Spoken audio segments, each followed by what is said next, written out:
Colonel Rafi الدین اپنی کتاب کے صفحہ نمبر 48 پر لکھتے ہیں کہ بھٹو صاحب سر کے بال خوب لمبے رکھتے تھے۔ راولپنڈی جیل میں تقریباً 11 ماہ کی اسیری کے دوران انہوں نے صرف ایک بار بال ترشوائے۔ اکتوبر 1978 میں انہوں نے جیل حکام سے حجام کے لیے کہا۔ بال کٹوانے کے بعد بھٹو صاحب نے باربر کا شکریہ ادا کیا اور 100 روپے اس کو انعام دیے، مگر اس نے پیسے نہ لینے پر اصرار کیا۔ بھٹو صاحب نے اس سے کہا، تم غریب پاکستانیوں میں سے ہو اور میری تو شاید جان بھی آپ لوگوں کے لیے قربان ہوگی، یہ تو بہت معمولی سی رقم ہے، یہ آج تمہارے بچوں کے کھانے کے لیے ہے۔ اس پر حجام نے وہ رقم آنکھوں میں آنسوؤں کے ساتھ قبول کر لی۔ ماشاء اللہ حکام کو یہ خدشات لاحق تھے کہ ذوالفقار علی بھٹو کو جیل سے نکال کر لے جانے کے لیے کوئی بھی تدبیر اختیار کی جا سکتی ہے، مثلا سرنگ کھود کر فرار ہوا جا سکتا ہے۔ حالانکہ سیکیورٹی وارڈ جہاں بھٹو صاحب کو رکھا گیا تھا وہاں انہیں منتقل کیے جانے سے پہلے ہی RCC یعنی لوہے، بجری، ریت اور سیمنٹ کی آمیزش سے نیا فرش تیار کر لیا گیا تھا، مگر پھر بھی اس خدشے کے پیش نظر فوجیوں کی بہت بڑی تعداد کو جیل کے اندر اور باہر تعینات کر کے گشت میں اضافہ کر دیا گیا۔ یہ امکان بھی ظاہر کیا گیا کہ عوامی احتجاج کے نتیجے میں جیل پر دھاوا بول کر بھٹو صاحب کو رہا کروایا جا سکتا ہے۔ اس طرح یہ اطلاعات بھی تھیں کہ ایک ریٹائر بریگیڈیئر جو SSG کمانڈو ہیں، انہیں بھٹو صاحب کو جیل سے نکالنے کا ٹاسک دیا گیا ہے۔ ہوائی حملے کا خدشہ بھی موجود تھا، اس لیے احکامات دیے گئے کہ کوئی ہیلی کاپٹر یا جہاز جیل کی طرف آنے کی کوشش کرے تو اسے مار گرایا جائے۔ ایک بار مسافر جہاز غلطی سے اس طرف آ نکلا اور گنرز کے ہاتھوں تباہ ہوتے ہوتے بچ گیا۔ کرنل رفیع الدین اپنی یادداشتوں پر مبنی کتاب بھٹو کے آخری 323 دن کے صفحہ نمبر 54 پر لکھتے ہیں کہ بھٹو صاحب کی پہلی بیگم امیر بیگم صاحبہ پردہ دار خاتون ہیں، وہ بھی راولپنڈی جیل میں ان سے ملنے آیا کرتی تھی۔ مجھے خبردار کیا گیا کہ ایسی ملاقات میں بھٹو صاحب اپنی بیگم کا برقع اوڑھ کر جیل سے باہر نہ نکل جائیں اور بیگم بھٹو صاحب کے چہرے کا ماسک اپنے منہ پر پہن کر ان کی جگہ سیل میں بیٹھ جائے۔ ہر ایسی ملاقات کے فوراً بعد ڈپٹی سپرنٹینڈنٹ جا کر بھٹو صاحب کے ساتھ بات چیت کر کے یہ یقین کر لیتا تھا کہ واقعی بھٹو صاحب خود سیل میں موجود ہیں۔ اس یقین دہانی کے بعد ہی ان کی بیگم صاحبہ کو جیل کے احاطے سے باہر نکالا جاتا تھا۔ 6 فروری 1979 کو سپریم کورٹ نے بھٹو کی اپیل خارج کر دی۔ سپریم کورٹ کے چیف جسٹس مولوی انوار الحق نے فیصلہ تحریر کیا، جس سے 3 ججوں نے اتفاق کیا، جبکہ 3 ججوں نے اس فیصلے سے اختلاف کیا۔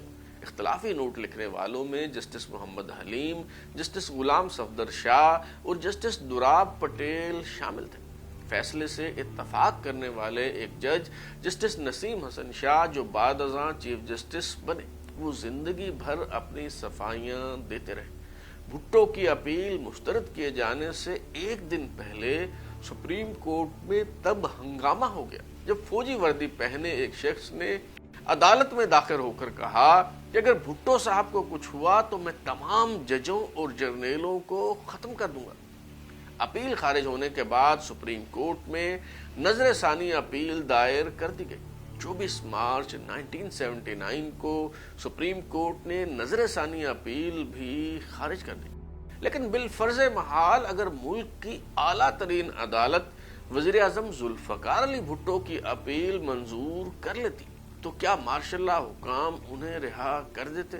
کرنل رفیع الدین کے مطابق اس بات کا کوئی امکان نہیں تھا۔ کرنل رفیع الدین اپنی کتاب بھٹو کے آخری 323 دن میں صفحہ نمبر 97 پر لکھتے ہیں کہ 5 فروری 1979 کو 10 بجے صبح مجھے SMLA کے ساتھ DMLA کے دفتر بلایا گیا، جہاں ہمیں بتایا گیا کہ شاید کل مورخہ 6 فروری کو سپریم کورٹ بھٹو صاحب کی اپیل منظور کرنے کے بعد حکم جاری کرے کہ ان کو آزاد کر دیا جائے، مگر ایسے حکم کے باوجود بھی ان کو جیل سے باہر نہیں آنے دیا جائے گا، اور مارشل لا حکام کے تحت وہ کئی اور مقدمات میں مطلوب ہیں جن کے تحت ان پر الگ سے مقدمہ چلایا جائے گا۔ مجھے صاف صاف بتا دیا گیا کہ اگر سپریم کورٹ بھٹو صاحب کے لیے آزادی کا حکم بھی صادر کر دے کہ انہیں جیل سے نکال دیا جائے تو بھی ان کو جیل سے باہر ہرگز نہیں جانے دیا جائے گا۔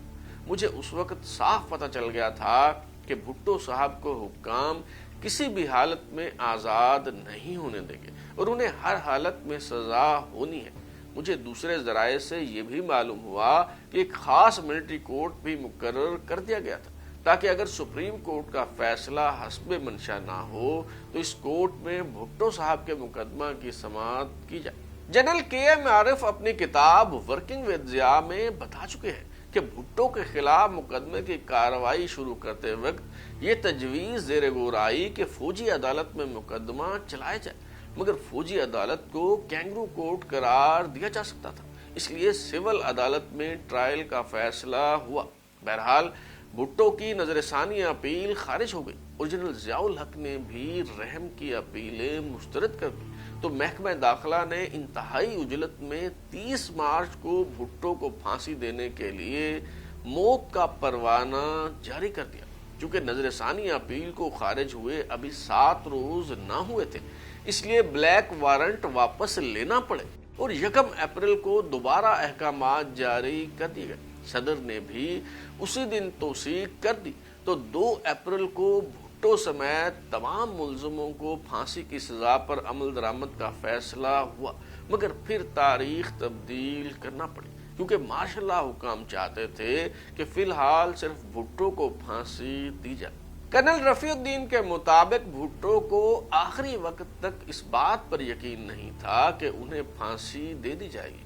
24 مارچ 1979 سے انہوں نے بھوک ہڑتال شروع کر دی اور پھر 1 اپریل تک یعنی لگاتار 7 دن انہوں نے نہ تو کچھ کھایا اور نہ ہی کچھ پیا۔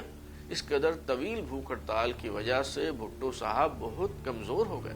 فیصلہ ہوا کہ ذوالفقار علی بھٹو کو 3 اپریل کی رات 2 بجے پھانسی دے دی جائے۔ اب کسی نے یہ قانونی نکتہ اٹھا دیا کہ چونکہ صدر کی طرف سے پھانسی کی توثیق کو 48 گھنٹے نہیں ہوئے اس لیے بھٹو کو پھانسی نہیں دی جا سکتی۔ ایک بار پھر پھانسی کا فیصلہ ملتوی کرنا پڑا اور اب 4 اپریل کی رات 2 بجے کا وقت مقرر کیا گیا۔ بے نظیر بھٹو اور نصرت بھٹو جو سہالہ ریسٹ ہاؤس میں نظر بند تھی، انہیں ذوالفقار علی بھٹو سے آخری ملاقات کے لیے جیل میں لایا گیا۔ یہ آخری ملاقات یوں ہوئی کہ قیدی اور ملاقاتیوں کے درمیان آئینی سلاخیں حائل رہیں۔ نصرت بھٹو کو کرسی لا کر دی گئی جبکہ بے نظیر بھٹو فرش پر ہی بیٹھ گئی۔ آخری ملاقات میں باپ بیٹی کے سر پر دست شفقت بھی نہ رکھ سکا، نہ ہی بیٹی کو باپ کے گلے لگ کر رونے کی اجازت دی گئی۔ کرنل رفیع الدین کی کتاب میں بیان کی گئی حکایت کے مطابق نصرت اور بے نظیر کی یہ آخری ملاقات 2.5 گھنٹے جاری رہی، جبکہ بے نظیر بھٹو اپنی کتاب ڈاٹر آف دا ایسٹ جس کا اردو ترجمہ دختر مشرق کے نام سے ہوا، اس میں لکھتی ہیں کہ یہ ملاقات محض آدھے گھنٹے پر محیط تھی۔ بے نظیر فریاد کرتی ہیں کہ کوٹلی کا دروازہ کھول کر انہیں باپ کو الوداع کہنے دیا جائے، مگر اجازت نہیں ملتی۔ بھٹو سے تمام سہولتیں پہلے ہی واپس لی جا چکی تھی اور وہ فرش پر بچھے گدے پر لیٹے ہوئے تھے۔ شام 6:05 پر جیل سپرنٹنڈنٹ یار محمد، کرنل رفیع الدین، مجسٹریٹ درجہ اول بشیر احمد خان اور جیل ڈاکٹر صغیر حسین شاہ نے بھٹو کے سیل میں جا کر پھانسی کی اطلاع دی۔ جب حکم سنایا جا رہا تھا تو بھٹو کسی گھبراہٹ یا پریشانی کا اظہار کیے بغیر فرش پر بچھے گدے پر لیٹے رہے اور زیر لب مسکرائے جیسے ضیاء شاہی انصاف پر ہنس رہے ہو، اور پھر جیلر کی آنکھوں میں آنکھیں ڈال کر گویا ہو، پھانسی سے 24 گھنٹے پہلے مجھے مجاز اور مستند حاکم کے ذریعے بتانا چاہیے تھا، لیکن ایسا نہیں کیا گیا۔ میری پھانسی کے تحریری احکامات مجھے ابھی تک نہیں دکھائے گئے۔ میں اپنے وکلاء کو جتنا جلد ہو سکے ملنا چاہوں گا۔ میرے دیگر رشتہ داروں کو مجھ سے ملنے کی اجازت دی جائے۔ میرے دانت بہت خراب ہیں اور میں اپنے ڈینٹسٹ مسٹر ظفر نیازی سے فوری طور پر ملنا چاہوں گا۔ ذوالفقار علی بھٹو کے یہ سب مطالبات قانونی تھے، مگر قانون تو مارشل لا حکام کے گھر کا دربان بن چکا تھا، اس لیے ان کی کوئی بات تسلیم نہ کی گئی۔ رشتہ داروں کو اس لیے ملاقات کی اجازت نہ دی گئی کہ کہیں خبر لیک نہ ہو جائے۔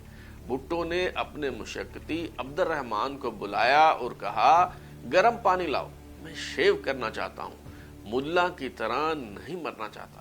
بھٹو نے شام 7:05 پر ڈپٹی سپرنٹینڈنٹ خواجہ غلام رسول کی نگرانی میں شیو کی۔ پھر انہوں نے باہر ڈیوٹی پر کھڑے سنتری کو بلوایا اور اپنی کلائی پر باندھی ہوئی گھڑی کی طرف اشارہ کرتے ہوئے ڈپٹی سپرنٹینڈنٹ کو کہا، میرے مرنے کے بعد یہ گھڑی اسے دے دینا۔ شام 8:15 پر بھٹو نے وصیت لکھنا شروع کی اور 9:40 تک کچھ لکھتے رہے۔ اس کے بعد دانت برش کیے، منہ ہاتھ دھویا، بالوں میں کنگھا کیا اور پھر نہ جانے کیا سوچ کر لکھے ہوئے سب کاغذ جلا دیے۔ مشقتی کو آواز دے کر کہا، راکھ سمیٹ لو اور صفائی کر دو۔ 11:25 ہو چکے تھے۔ خود کلامی کے انداز میں کہا، کچھ دیر سو لیتا ہوں۔ 11:50 پر جیل حکام نے بھٹو کو جگانے کی کوشش کی، مگر جب بیدار نہ ہوئے تو ڈاکٹر کو بلایا گیا۔ ڈاکٹر نے بتایا کہ بھٹو صاحب ٹھیک ہے۔ رات 1:10 پر بھٹو صاحب خود اٹھ بیٹھے۔ 1:35 پر جیل حکام انہیں پھانسی گھاٹ لے جانے کے لیے سیل میں داخل ہوئے۔ جب انہیں اٹھا کر اسٹریچر پر ڈالا جانے لگا تو ان کی قمیض پیروں کے نیچے آ کر پھٹ گئی۔ ہتھ کڑی لگا کر بھٹو کے ہاتھ پیٹ پر باندھ دیے گئے۔ جب ذوالفقار علی بھٹو کو پھانسی گھاٹ لے جایا جا رہا تھا تو ان کا مشقتی عبد الرحمان چائے بنا کر لے آیا، مگر منتخب وزیر اعظم کو آخری چائے نوش کرنے کی مہلت بھی نہ دی گئی۔ بالعموم یہ تاثر دیا جاتا ہے کہ بھٹو موت سے اس قدر خوفزدہ ہو گئے تھے کہ انہیں اسٹریچر پر لے جانا پڑا، لیکن سچ یہ ہے کہ بھٹو گزشتہ کئی روز سے بطور احتجاج بھوک ہڑتال پر تھے۔ مسلسل بھوک ہڑتال کی وجہ سے ان پر نکاہت طاری تھی، اور یہ بھوک ہڑتال انہوں نے چائے کا کپ پی کر تب ختم کی جب انہیں پھانسی کی خبر دی گئی۔ اسٹریچر سے اتارنے کے بعد بھٹو کے ہاتھ پیچھے کمر پر باندھ کر ہتھکڑی لگا دی گئی۔ جلاد نے لیور کھینچا تو بھٹو پھانسی کے پھندے پر جھول کر ہمیشہ کے لیے امر ہو گئے۔ قریب کھڑے لیفٹیننٹ کرنل رفیع الدین نے وائرلیس پر کوڈ ورڈ میں اطلاع دی، بلیک ہارس، جس کا مطلب تھا کہ مشن مکمل ہوا۔ ضیاء الحق وائرلیس سے موصول ہونے والی یہ اطلاع بذات خود سن رہے تھے۔ حسب روایت ذوالفقار علی بھٹو کی پھانسی کی اطلاع بھی پاکستانی عوام کو بھارتی ریڈیو سے ملی، اور پاکستانی اخبارات نے 6 اپریل کو یہ خبر دی کہ بھٹو کو پھانسی دے دی گئی ہے۔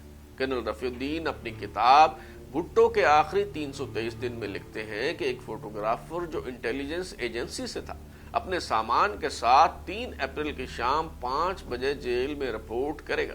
وہ بھٹو صاحب کی لاش کے فوٹو لے گا تاکہ معلوم ہو سکے کہ ان کے ختنے ہوئے تھے یا نہیں۔ مجھے سرکاری طور پر بتایا گیا تھا کہ مسٹر بھٹو کی ماں ہندو عورت تھی جو ان کے والد نے زبردستی اپنا لی تھی، اور مسٹر بھٹو کا پیدائشی نام نتھا رام تھا۔ غالباً ان کے ختنے بھی نہیں کرائے گئے تھے۔ پھانسی اور غسل کے بعد اس فوٹوگرافر نے بھٹو صاحب کے جسم کے درمیانی حصے کے نزدیکی فوٹو لیے تھے۔ پڑھنے والوں کے لیے میں بتا دوں کہ بھٹو صاحب کا اسلامی طریقے سے ختنہ ہوا تھا۔ اس کے ساتھ ہی ذوالفقار علی بھٹو کے آخری 323 دن کی کہانی اپنے اختتام کو پہنچتی ہے۔ کتاب کہانی میں کسی نئی داستان کے ساتھ جلد ملاقات ہوگی۔ اگر آپ اپنی رائے دینا چاہتے ہیں یا پھر کوئی تجویز تو ہمارا واٹس ایپ نمبر 033284105537 دستیاب ہے۔ اپنا فیڈ بیک دیں، لائک کریں، سبسکرائب کرنے کے بعد بیل آئکن یعنی گھنٹی دبائیں اور دیکھتے رہیں ہمارا چینل ترازو۔